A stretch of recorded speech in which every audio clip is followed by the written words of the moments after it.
कफन। कहानी मुंशी प्रेमचंद की। नमस्कार, मैं हूं अंकित कुमार मिश्रा और आप सुन रहे हैं मुंशी प्रेमचंद की कहानी कफन। झोपड़े के द्वार पर बाप और बेटे दोनों एक बुझे हुए अलाव के सामने चुपचाप बैठे हुए हैं और अंदर बेटे की जवान बीबी बुधिया प्रसव वेदना में पछाड़ खा रही थी। रह रहकर उसके मुंह से ऐसी दिल हिला देने वाली आवाज निकलती थी कि दोनों कलेजा थाम लेते थे। जाड़ों की रात थी। प्रकृति सन्नाटे में डूबी हुई। सारा गांव अंधकार में लय हो रहा था। घीसू ने कहा, मालूम होता है कि बचेगी नहीं। सारा दिन दौड़ते हो गया, जा देख तो वह। माधव चिढ़कर बोला, अरे मरना ही है तो जल्दी मर क्यों नहीं जाती? देख कर क्या करूं? तू बड़ा बेदर्द है बे। साल भर जिसके साथ सुख चैन से रहा, उसी के साथ इतनी बेवफाई। तो मुझसे उसका तड़पना और हाथ पांव पटकना नहीं देखा जाता। चमारों का कुनबा था और सारे गांव में बदनाम। घीसू एक दिन काम करता तो 3 दिन आराम करता। माधव इतना कामचोर था कि आधे घंटे काम करता तो घंटे भर चिलम पीता। इसलिए उन्हें कहीं मजदूरी नहीं मिलती थी। घर में मुट्ठी भर भी अनाज मौजूद हो तो उनके लिए काम करने की कसम थी। जब 2-4 फाके हो जाते तो घीसू पेड़ पर चढ़कर लकड़ियां तोड़ लाता और माधव बाजार से बेच लाता। और जब तक वह पैसे रहते दोनों इधर उधर मारे मारे फिरते। गांव में काम की कमी ना थी। किसानों का गांव था। मेहनती आदमी के लिए 50 काम थे। मगर इन दोनों को उसी वक्त बुलाते जब 2 आदमियों से एक का काम पाकर भी संतोष कर लेने के सिवाय और कोई चारा ना होता। अगर दोनों साधु होते तो उन्हें संतोष और धैर्य के लिए संयम और नियम की बिल्कुल जरूरत ना होती। यह तो इनकी प्रकृति थी। विचित्र जीवन था इनका। घर में मिट्टी के 2-4 बर्तन के सिवा कोई संपत्ति नहीं। फटे चीथड़ों से अपनी नग्नता को ढके हुए जिए जाते थे। संसार की चिंताओं से मुक्त, कर्ज से लदे हुए। गालियां भी खाते, मार भी खाते, मगर कोई गम नहीं। दीन इतने कि वसूली की बिल्कुल आशा न रहने पर भी लोग इन्हें कुछ ना कुछ कर्ज दे देते थे। मटर, आलू की फसल, इनमें दूसरों के खेतों से मटर या आलू उखाड़ लाते और भून भान कर खा लेते, या 10-5 ऊख उखाड़ लाते और रात को चूसते। घीसू ने इसी आकाश वृत्ति से 60 साल की उम्र काट दी और माधव भी सपूत बेटे की तरह बाप ही के पद चिन्हों पर चल रहा था, बल्कि उसका नाम और भी उजागर कर रहा था। इस वक्त भी दोनों अलाव के सामने बैठकर आलू भून रहे थे, जो कि किसी खेत से खोद लाए थे। घीसू की स्त्री का बहुत दिन हुए देहांत हो गया था। माधव का ब्याह पिछले साल हुआ था। जब से यह औरत आई थी उसने इस खानदान में व्यवस्था की नींव डाली थी और इन दोनों बेगैरतों का दोजख भरती रहती थी। जब से वह आई यह दोनों और भी आराम मतलब हो गए थे, बल्कि कुछ अकड़ने भी लगे थे। कोई कार्य करने को बुलाता तो निब्राज भाव से दुगनी मजदूरी मांगते। वही औरत आज प्रसव वेदना से मर रही थी और यह दोनों इसी इंतजार में थे कि वह मर जाए तो आराम से सोएं। घीसू ने आलू निकालकर छीलते हुए कहा, अरे जाकर देख तो क्या दशा है उसकी। चुड़ैल का फिसाद होगा और क्या। यहाँ तो ओझा भी 1 रुपया मांगता है। माधव को भय था कि वह कोठरी में गया तो घीसू आलूओं का बड़ा भाग साफ कर देगा। बोला, अरे मुझे वहां जाते डर लगता है। डर किस बात का है? मैं तो यहाँ हूं ही, तो तुम ही जाकर देखो ना। मेरी औरत जब मरी थी तो मैं 3 दिन तक उसके पास से हिला तक नहीं। और फिर मुझसे लजाएगी नहीं, जिसका कभी मुंह नहीं देखा। आज उसका उघड़ा हुआ बदन देखूं, उसे तनकी भी सुध ना होगी। मुझे देख लेगी तो खुलकर हाथ पांव भी ना पटक सकेगी। मैं सोचता हूँ कोई बाल बच्चा हुआ तो क्या होगा। सोंठ, गुड़, तेल कुछ भी तो नहीं है घर में। सब कुछ आ जाएगा, भगवान दे तो। जो लोग अभी 1 पैसा नहीं दे रहे हैं वे ही कल बुलाकर रुपए देंगे। मेरे 9 लड़के हुए, घर में कभी कुछ ना था, मगर भगवान ने किसी न किसी तरह बेड़ा पार ही लगाया। जिस समाज में रात दिन मेहनत करने वालों की हालत उनकी हालत से बहुत कुछ अच्छी न थी, और किसानों के मुकाबले में वे लोग जो किसानों की दुर्बलताओं से लाभ उठाना चाहते थे कहीं ज्यादा संपन्न थे, वहां इस तरह की मनोवृत्ति का पैदा हो जाना कोई अचरज की बात ना थी। हम तो कहेंगे कि घीसू किसानों से कहीं ज्यादा विचारवान था, और किसानों के विचार शून्य समूह में शामिल होने के बदले बैठकबाजों की कुत्सित मंडली में जा मिला था। हाँ, उसमें यह शक्ति न थी कि बैठकबाजों के नियम और नीति का पालन करता, इसलिए जहां उसकी मंडली के और लोग गांव के सरगना और मुखिया बने हुए थे, उस पर सारा गांव उंगली उठाता था। फिर भी उसे यह तस्कीन तो थी ही कि अगर वह फटे हाल है तो कम से कम उसे किसानों की सी जी तोड़ मेहनत तो नहीं करनी पड़ती, और उसकी सरलता और निर्भीकता से दूसरे लोग बेजा फायदा तो नहीं उठाते। दोनों आलू निकाल निकाल कर जलते जलते खाने लगे। कल से कुछ नहीं खाया था, इतना सब्र न था कि ठंडा हो जाने दे। कई बार दोनों की जबानें जल गईं। छिल जाने पर आलू का बाहरी हिस्सा जबान, हलक और तालू को जला देता था, और उस अंगारे को मुंह में रखने से ज्यादा खैरियत इसी में थी कि वह अंदर पहुंच जाए। वहां उसे ठंडा करने के लिए काफी सामान थे, इसलिए दोनों जल्दी जल्दी निकल जाते। हालांकि इस कोशिश में उनकी आंखों से आंसू निकल आते। घीसू को उस वक्त ठाकुर की बारात याद आई, जिसमें 20 साल पहले वह गया था। उस दावत में उसे जो तृप्ति मिली थी वह उसके जीवन में एक याद रखने लायक बात थी, और आज भी उसकी याद ताजी थी। बोला, वह भोज नहीं भूलता। तब से फिर उस तरह का खाना और भरपेट नहीं मिला।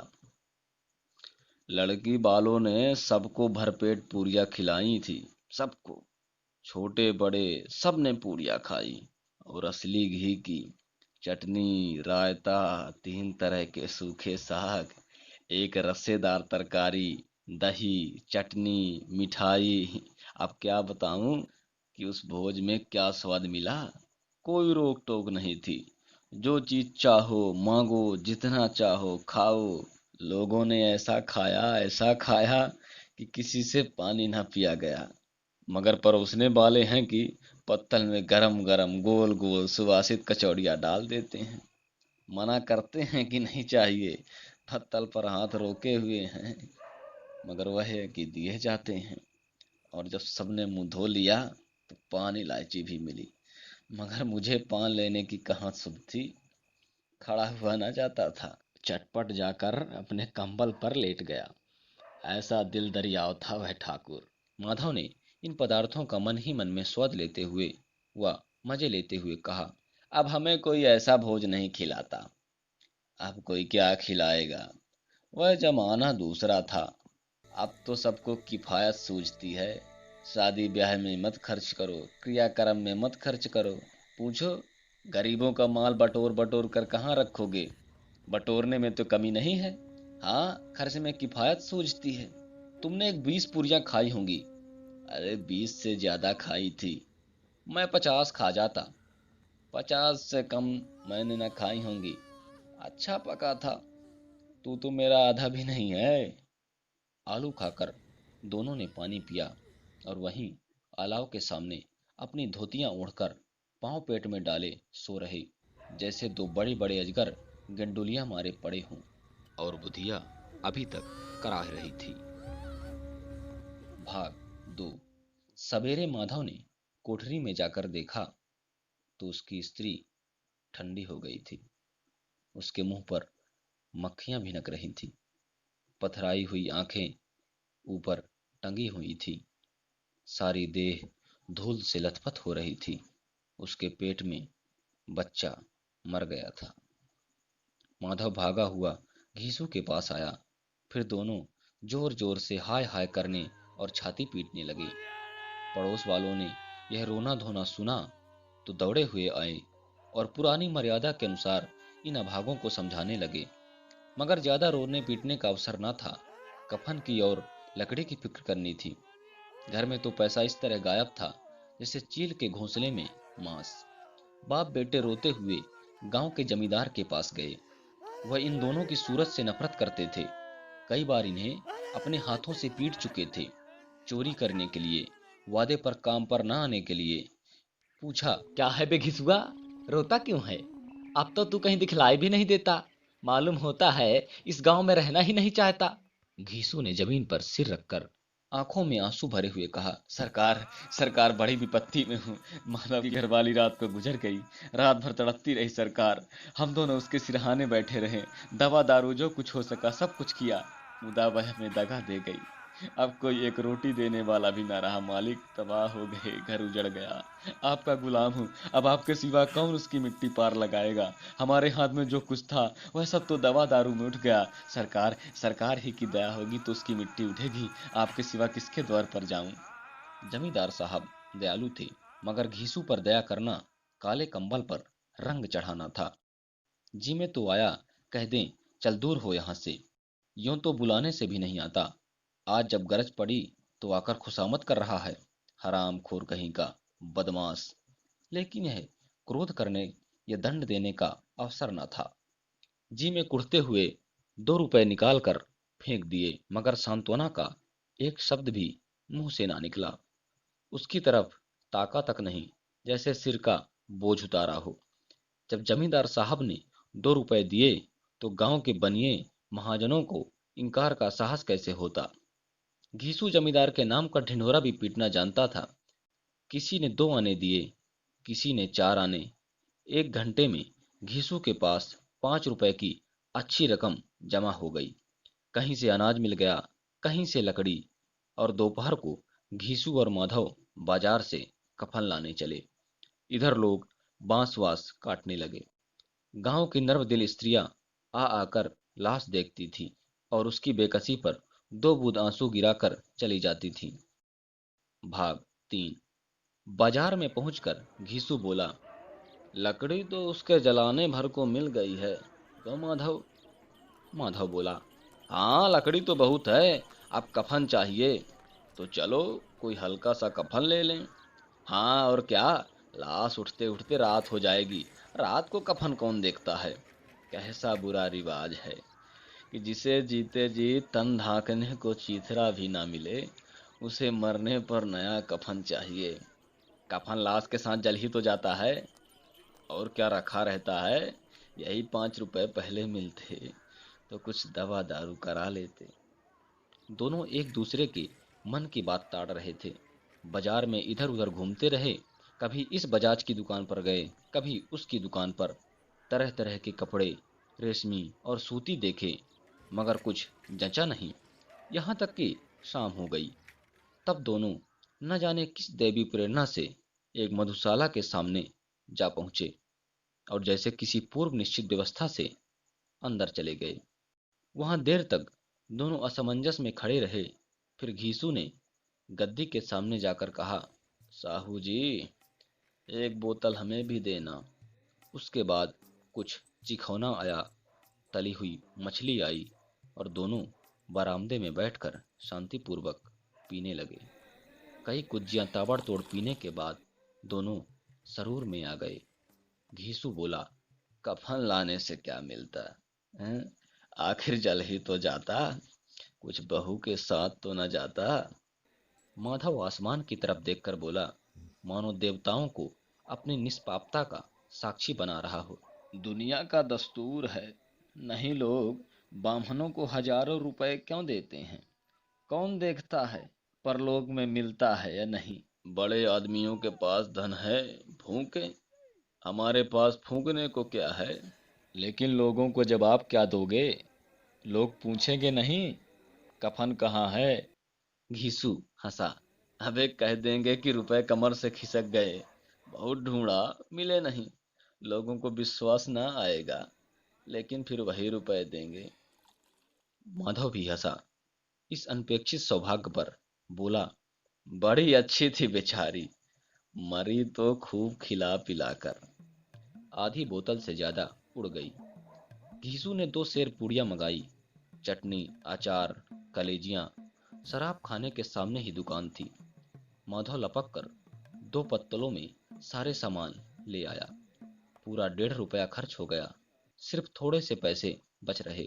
दोनों इस वक्त इस शान में बैठे पूड़िया खा रहे थे जैसे जंगल में कोई शेर अपना शिकार उड़ा रहा हो। ना जवाबदेही का खौफ था, ना बदनामी की फिक्र। इन सब भावनाओं को उन्होंने बहुत पहले ही जीत लिया था। घीसू दार्शनिक भाव से बोला, हमारी आत्मा प्रसन्न हो रही है तो क्या उसे पुण्य न होगा? माधव ने श्रद्धा से सिर झुकाकर तस्दीक की, जरूर से जरूर होगा। भगवान तुम अंतर्यामी हो, उसे बैकुंठ ले जाना।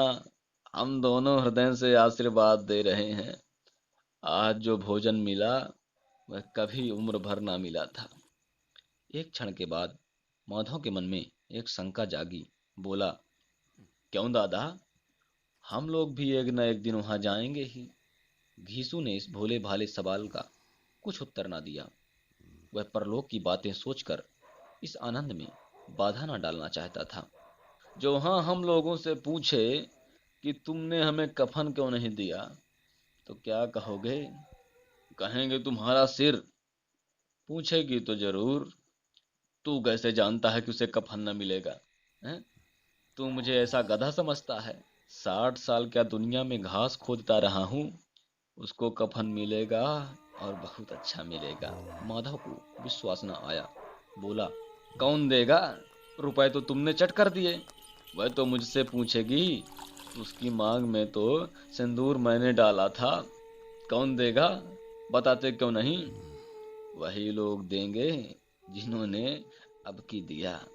हाँ, अब के रुपए हमारे हाथ न आएंगे। ज्यों ज्यों अंधेरा बढ़ता था और सितारों की चमक तेज होती थी, मधुशाला की रौनक भी बढ़ती जाती थी। कोई गाता था, कोई डींग मारता था, कोई अपने संगी से गले लिपटा जाता था, कोई अपने दोस्त के मुंह में कुल्हड़ लगाए देता था। वहां के वातावरण में सरूर था, हवा में नशा। कितने तो यहाँ आकर एक चुल्लू में मस्त हो जाते थे। शराब से ज्यादा यहाँ की हवा उन पर नशा करती थी। जीवन की बाधाएं यहाँ खींच लाती थी और कुछ देर के लिए यह भूल जाते थे कि वे जीते हैं या मरते हैं, या ना जीते हैं ना मरते हैं। और यह दोनों बाप बेटे अब भी मजे ले लेकर चुस्कियां ले रहे थे। सबकी निगाहें इनकी ओर जमी हुई थी। दोनों कितने भाग के बली हैं। पूरी बोतल बीच में है। भरपेट खाकर माधव ने बची हुई पूड़ियों का पत्तल उठाकर एक भिखारी को दे दिया, जो खड़ा इनकी ओर भूखी आंखों से देख रहा था और देने के गौरव, आनंद और उल्लास का अपने जीवन में पहली बार अनुभव किया। घीसू ने कहा, ले जा, खूब खा और आशीर्वाद दे। जिसकी कमाई है वह तो मर गई, मगर तेरा आशीर्वाद उसे जरूर पहुंचेगा। रोए रोए से आशीर्वाद दो, बड़ी गाढ़ी कमाई के पैसे हैं। माधव ने फिर आसमान की तरफ देखकर कहा, वह बैकुंठ में जाएगी दादा, बैकुंठ की रानी बनेगी। घीसू खड़ा हो गया और जैसे उल्लास की लहरों में तैरता हुआ बोला, हाँ बेटा, बैकुंठ में जाएगी। किसी को सताया नहीं, किसी को दबाया नहीं, मरते मरते हमारी जिंदगी की सबसे बड़ी लालसा पूरी कर गई। वह ना बैकुंठ जाएगी तो क्या ये मोटे मोटे लोग जाएंगे जो गरीबों को दोनों हाथों से लूटते हैं और अपने पाप को धोने के लिए गंगा में नहाते हैं और मंदिरों में जल चढ़ाते हैं। श्रद्धालुता का यह रंग तुरंत ही बदल गया। अस्थिरता नशे की खासियत है। दुख और निराशा का दौरा हुआ। माधव बोला, मगर दादा, बेचारी ने जिंदगी में बड़ा दुख भोगा, कितना दुख झेलकर मरी। वह आंखों पर हाथ रखकर रोने लगा, चीखे मार मार कर। घीसू ने समझाया, क्यों रोता है बेटा, खुश हो कि वह माया जाल से मुक्त हो गई, जंजाल से छूट गई। बड़ी भाग्यवान थी जो इतनी जल्द माया मोह के बंधन तोड़ दिए। और दोनों खड़े होकर गाने लगे, ठगनी क्यों नैना नैना झमकावे, ठगनी ठगनी क्यों नैना झमकावे ठगनी। पियक्कड़ों की आंखें इनकी ओर लगी हुई थीं और यह दोनों अपने दिल में मस्त गाए जाते थे। फिर दोनों नाचने लगे, उछले भी, कूदे भी, गिरे भी, मटके भी, भाव भी बताए, अभिनय भी किए और आखिर नशे में मदमस्त होकर वहीं गिर पड़े। चमकावे ठगनी ठगनी चमकावे ठगनी ठगनी चमकावे ठगनी चमकावे